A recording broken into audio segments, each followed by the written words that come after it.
सीधा मुद्दे पर आते हैं। चंद्रयान-3 ये महज एक स्पेस मिशन नहीं था, बल्कि भविष्य में चांद पर बसने वाली इंसानी बस्तियों का पूरा ब्लूप्रिंट था।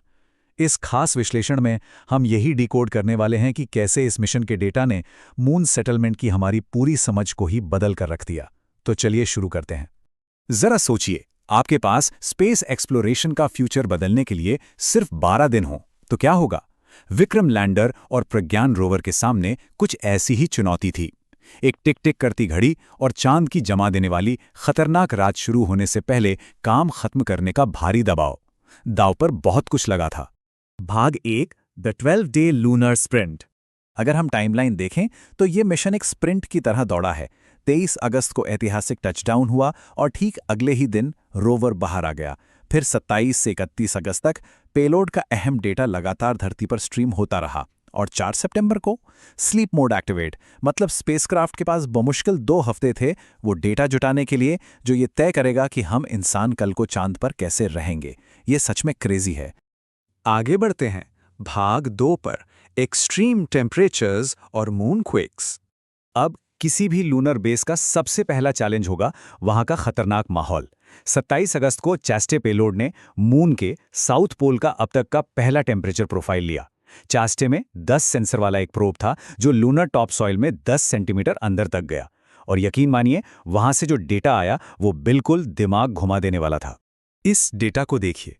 चांद की सतह पर झुलसा देने वाली 60 डिग्री सेल्सियस की गर्मी थी, लेकिन सतह से महज 8 सेंटीमीटर नीचे जाने पर तापमान सीधा -10 डिग्री सेल्सियस की जमा देने वाली ठंड पर पहुंच गया। मतलब सिर्फ 8 सेंटीमीटर के गैप में 70 डिग्री का भयंकर बदलाव। ये हमें बताता है कि चांद का माहौल कितना हॉस्टाइल है और वहां बेस बनाने में कितनी बड़ी टेक्निकल चुनौतियां आने वाली हैं। टेम्परेचर के बाद बात करते हैं वाइब्रेशंस की। इसके लिए काम आया ILSA पेलोड। इसने माइक्रोस्कोपिक MEMS टेक्निक का इस्तेमाल किया, बिल्कुल वैसी ही सेंसर टेक्निक जो हमारी कारों के एयरबैग्स में होती है। और कमाल की बात यह है कि 26 अगस्त को इसने रोवर के मूवमेंट के साथ साथ एक पूरी तरह से नेचुरल मून क्वेक यानी भूकंप को भी रिकॉर्ड कर लिया। तो सवाल उठता है कि इन मून क्वेक्स को ट्रैक करना इतना जरूरी क्यों है?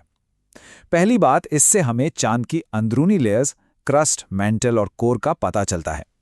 लेकिन इसका सबसे बड़ा इंपैक्ट यह है कि भविष्य में जब हम वहां अपने हैबिटेट या बेस बनाएंगे तो उनका स्ट्रक्चर ऐसा होना चाहिए जो इन भूकंपों को आसानी से झेल सके। ये एक तरह से लूनार कंस्ट्रक्शन का सेफ्टी मैनुअल है। चलिए अब आते हैं भाग 3 पर, जैपिंग सॉइल फॉर लूनर ऑक्सीजन। अब जो डिस्कवरीज हुई उन्होंने पूरी कहानी ही पलट कर रख दी। चांद अब एक खतरनाक जगह से ज्यादा एक रिसोर्स रिच खजाना लगने लगा। इसके पीछे था बेंगलोर में डेवलप किया गया LIBS पेलोड। इसने पहली बार ऑर्बिटिंग सैटेलाइट के बजाय सीधे चांद की जमीन पर उतरकर सल्फर और दूसरे जरूरी एलिमेंट्स की ऑन स्पॉट पुष्टि की। ये एक बहुत बड़ा अचीवमेंट था। पर यह काम कैसे करता है? थोड़ा स्कूल की साइंस क्लास याद करते हैं जब हमने प्लाज्मा के बारे में पढ़ा था। लिब्स लूनर मिट्टी पर एक हाई एनर्जी लेजर फायर करता है। उस भयानक गर्मी से मिट्टी तुरंत प्लाज्मा में बदल जाती है और फिर स्पेक्ट्रोस्कोपी उस प्लाज्मा से निकलने वाली खास लाइट वेवलेंथ्स को मापती है। हर एलिमेंट का अपना एक अलग लाइट सिग्नेचर होता है जिससे उसे पहचानना एकदम आसान हो जाता है। वैसे रिसोर्सेज को कंफर्म करने के लिए एक नहीं बल्कि 2 अलग-अलग तरीके अपनाए गए। जहां LIBS हाई एनर्जी लेजर का इस्तेमाल कर रहा था, वहीं इसके साथ ही पेलोड APXS ने सतह के एलिमेंट्स को मैप करने के लिए रेडियो एक्टिव मटेरियल से निकलने वाले अल्फा पार्टिकल्स और एक्सरे का इस्तेमाल किया। 2 बिल्कुल अलग टेक्नोलॉजीज और दोनों ने मिलकर वही बेहतरीन नतीजे दिए।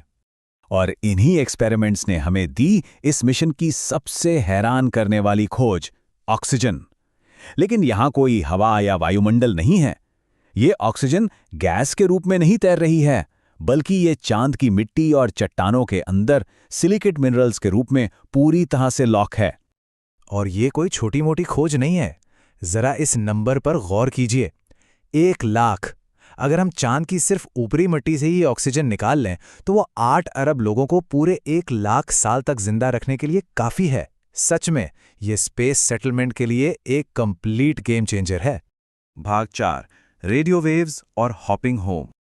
अब बेस तो बन गया, लेकिन धरती से कांटेक्ट कैसे रहेगा? इसके लिए रैम्बा पेलोड का रोल समझना जरूरी है। ये 5 सेंटीमीटर का एक छोटा सा स्फेरिकल प्रोब है जिसने चांद के बेहद पतले प्लाज्मा एनवायरनमेंट को मापा। इसने पिको एम्पियर जितने बारीक करंट को नापकर वहां मौजूद आयनों और इलेक्ट्रॉनों की डेंसिटी का पता लगाया। अब आप सोचेंगे कि इस प्लाज्मा डेंसिटी का हमारे कम्युनिकेशन से क्या लेना देना? बहुत कुछ। रंभा के डेटा ने कंफर्म किया कि वहां प्लाज्मा डेंसिटी बहुत कम है। इसका सीधा सा मतलब यह है कि रेडियो वेव्स बिना किसी रुकावट के आसानी से ट्रैवल कर सकती हैं।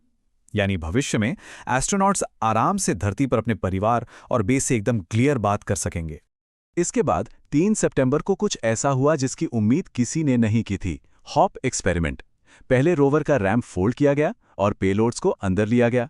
फिर विक्रम लैंडर ने अपने इंजन फायर किए, हवा में 40 सेंटीमीटर की छलांग लगाई और अपनी जगह से करीब आधा मीटर दूर जाकर एकदम सेफ लैंडिंग कर ली। ये कोई नॉर्मल टेस्ट नहीं था। जैसा कि एक्सपर्ट्स कहते हैं, जब हम फ्यूचर में इंसानों को चांद पर भेजेंगे तो हमें ये 100% श्योर होना चाहिए कि हमारा लैंडर वहां से वापस उड़ सकता है। इस एक छोटी सी छलांग ने साबित कर दिया कि इंजन को चांद पर दोबारा स्टार्ट करके लिफ्ट ऑफ किया जा सकता है। एस्ट्रोनॉट्स को वापस घर लाने के लिए ये सबसे बड़ा प्री रिक्विजिट था।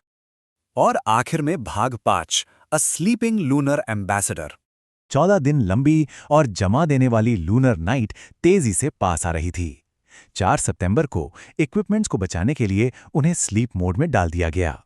रोवर की बैटरीज फुल चार्ज कर दी गईं और सोलर पैनल्स को इस तरह अलाइन किया गया कि अगले सूर्योदय की पहली किरण सीधे उन पर पड़े।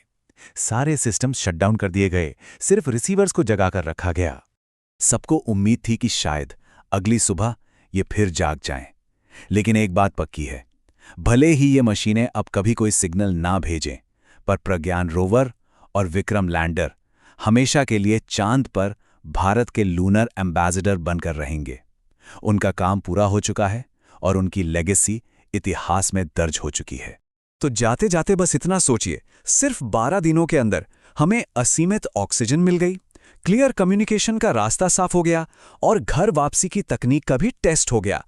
अगर महज 12 दिन में इतना कुछ हो सकता है तो सोचिए चांद के उस दक्षिणी ध्रुव पर इंसानियत का और क्या-क्या इंतजार कर रहा है।